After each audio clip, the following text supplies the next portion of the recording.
Hi, I'm Troy Johnson of the African American Literature Book Club, and recently I had the amazing opportunity to host a panel entitled Legends of Black Independent Publishing. The panelists included luminaries like Haki from Third World Press, a publisher of poetry and of a variety of fiction and nonfiction. Most notably published Gwendolyn Brooks, who's a Pulitzer Prize winning poet.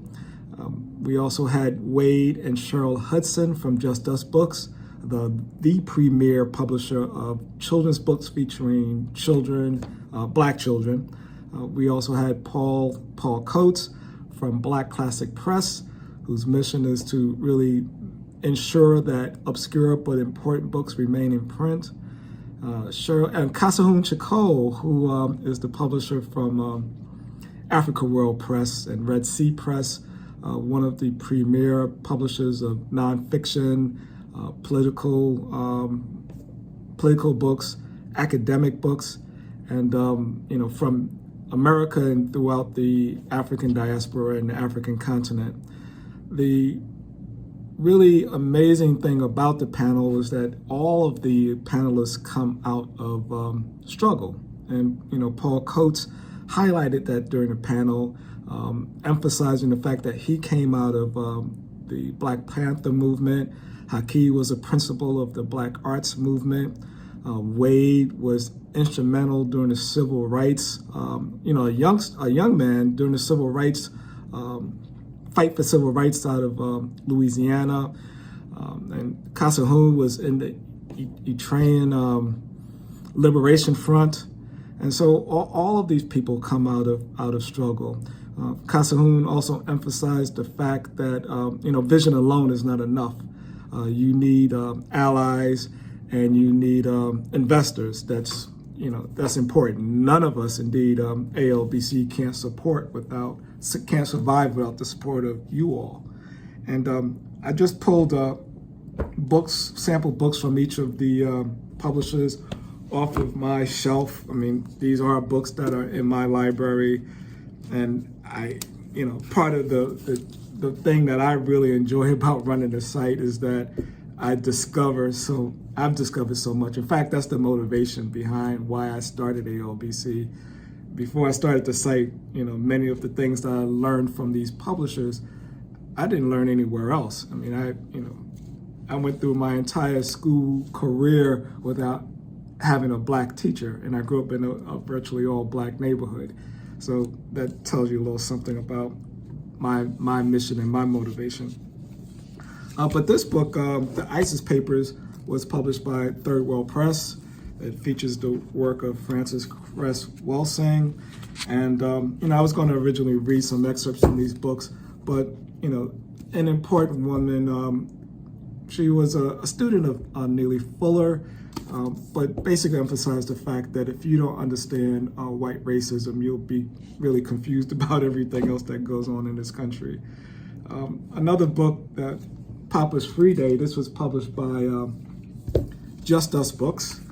And this was a really interesting book. I spent 18 months living in Tulsa, Oklahoma, and this book, Tulsa, was famous for being where Black Wall Street was, and it was famous primarily because of the race massacre that destroyed that community, and followed up by a highway that plowed right through it, that destroyed it after it was rebuilt.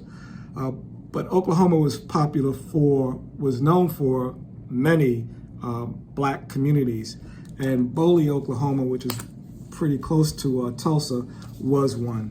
And Papa's Free Day talks about a man who's actually ancestor of the author of the book, Marilyn Nelson, and how he escaped the Klan burning down his home. He found refuge with actually a white family, and ultimately moved to Boley. And I actually visited Boley while I was living in Oklahoma, because they host a rodeo. And I grew up in New York City, and I didn't know anything about a rodeo. And that was my first rodeo.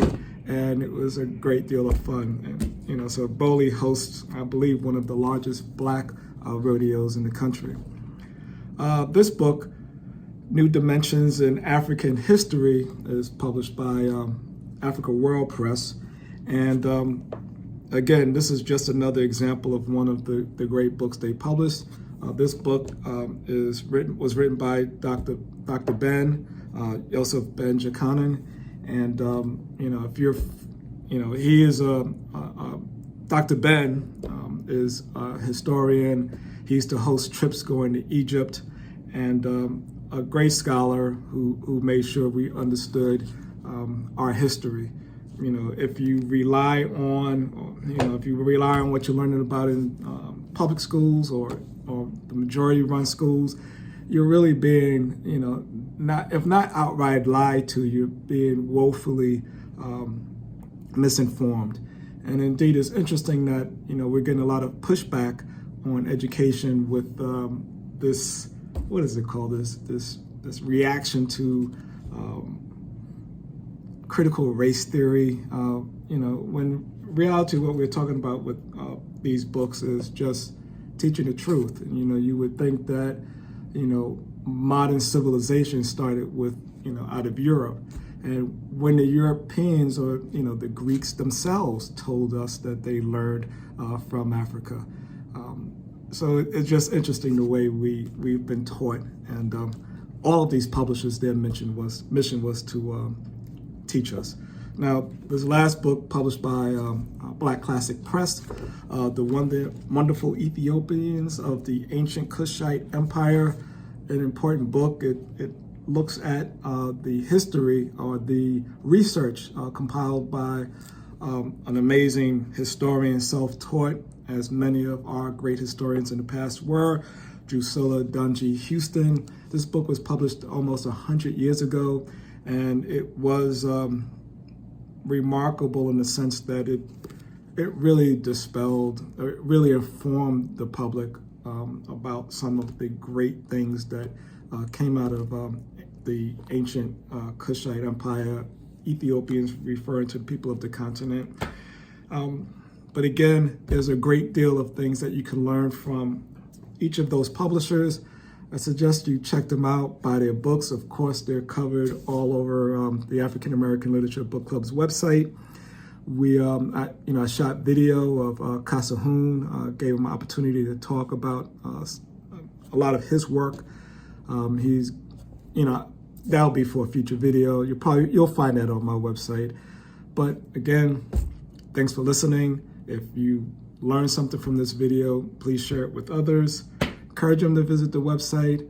The website continues to grow, and we're looking to upgrade and make it, you know, super modern and effective. But that's only possible with your support. Thanks again.